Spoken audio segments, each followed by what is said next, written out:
श्रीहरि श्रीहरि श्रीहरि श्रीहरि श्रीहरि श्रीहरि श्रीहरि। हरिर्हरति पापानि दुष्टचित्तैरपि स्मृतः अनिच्छयापि संस्पृष्टो दहत्येव हि पावकः।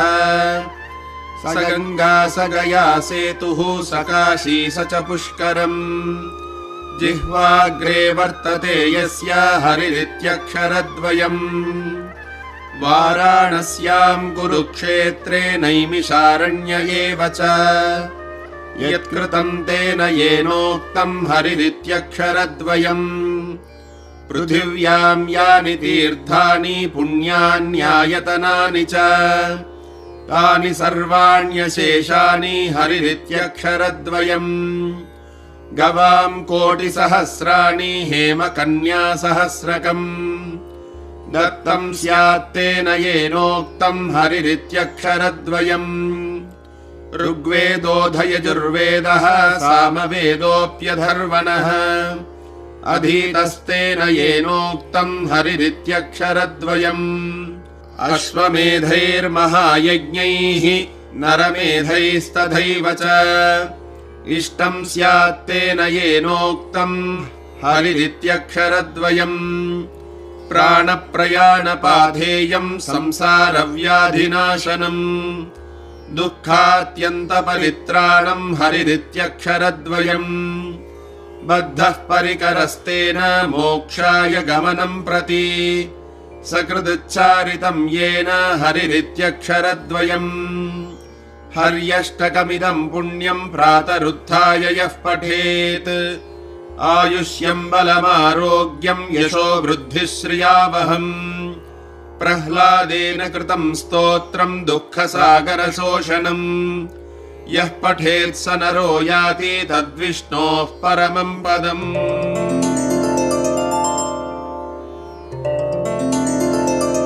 वसुदेवसुतं देवं कंसचाणूरमर्दनम् देवकी परमानन्दं कृष्णं वन्दे जगद्गुरुम्। वसुदेवसुतं देवं कंसचाणूरमर्दनम् देवकी परमानन्दं कृष्णं वन्दे जगद्गुरुम्। अतसी पुष्पसङ्काशं हारनूपुरशोभितम् रत्नकङ्कणकेयूरं कृष्णं वन्दे जगद्गुरुम्। कुटिलालकसंयुक्तं पूर्णचन्द्रनिभाननम् विलसत्कुण्डलधरं कृष्णं वन्दे जगद्गुरुम्। मन्दारगन्धसंयुक्तं चारुहासं चतुर्भुजम् बर्हि पिञ्छावचूडाङ्गं कृष्णं वन्दे जगद्गुरुम्। उत्फुल्लपद्मपत्राक्षं नीलजीमूतसन्निभम् यादवानां शिरोरत्नं कृष्णं वन्दे जगद्गुरुम्। रुक्मिणीकेळिसंयुक्तं पीताम्बरसुशोभितम् अवाप्ततुलसीगन्धं कृष्णं वन्दे जगद्गुरुम्। गोपिकानां कुचद्वन्द्व कुङ्कुमाङ्कितवक्षसम् श्रीनिकेतं महेश्वासं कृष्णं वन्दे जगद्गुरुम्। श्रीवत्साङ्कं महोरस्कं वनमाला विराजितम् शङ्खचक्रधरं देवं कृष्णं वन्दे जगद्गुरुम्। कृष्णाष्टकमिदं पुण्यं प्रातरुत्थाय यः पठेत् कोटिजन्म कृतं पापं स्मरणेन विनश्यति।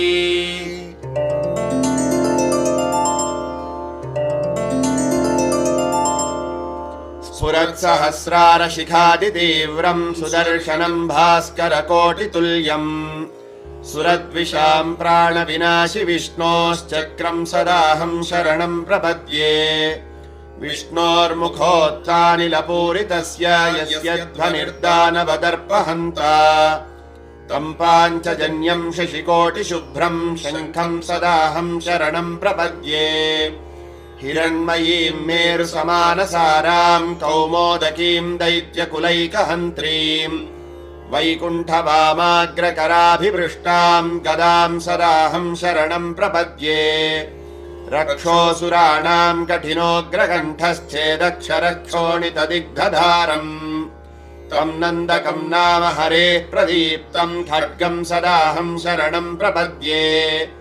यज्ञानि नादश्रवणात् सुराणाम् चेतांसि निर्मुक्तभयानि सद्यः भवन्ति दैत्याश निवाणवर्षैः शार्ङ्गम् सदाहम् शरणम् प्रपद्ये इमम् हरेः पञ्चमहायुधानाम् स्तवम् पठेत्योऽनुदिनम् प्रभाते समस्तदुःखानि भयानि सद्यः पापानि नश्यन्ति सुखानि सन्ति वने रणे शत्रुजलाग्निमध्ये यदृच्छयापत्सु महाभयेषु इदम् पठम् स्तोत्रमनाकुलात्मा सुखी भवेत् तत्कृत सर्वरक्षः सशङ्खचक्रम् सगदासि शार्ङ्गम् पीताम्बरम् कौस्तुभवत्स चिह्नम् श्रिया समेतोज्ज्वलशोभिताङ्गम् विष्णुम् सदाहम् शरणम् प्रपद्ये जले रक्षतु वाराहः स्थले रक्षतु वामनः अटव्याम् नारसिंहश्च सर्वतः पातु केशवः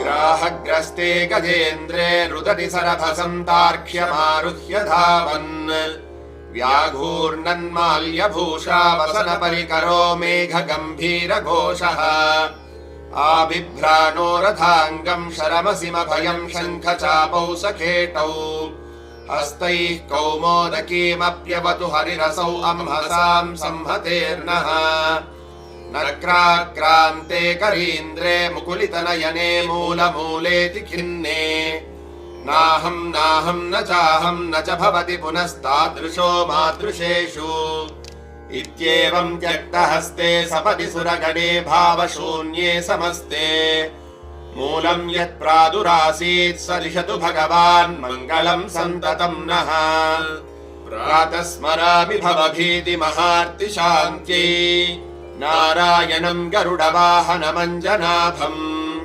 ग्राहाभिभूतमदवारणमुक्तिहेतुम् चक्रायुधम् तरुणवारिजपत्रनेत्रम् प्रातर्नमामि मनसा वचसा च मूर्ध्ना पादारविन्दयुगळम् परमस्य पुंसः नारायणस्य नरकार्णवतारणस्य पारायणप्रवणविप्रपरायणस्य प्रातर्भजामि भजतामभयङ्करम् तम् प्राक्सर्वजन्मकृतपापभयापहृत्यै योग्राहवक्त्रपतिताङ्घ्रिगजेन्द्रघोर शोकप्रणाशनकरो धृतशङ्खचक्रः प्रातर्भजामि भजतामभयङ्करम् तम् प्राक्सर्वजन्मकृतपापभयापहृत्यै योग्राहवक्त्रपतिताङ्घ्रिगजेन्द्रघोर शोकप्रणाशनकरो धृतशङ्खचक्रः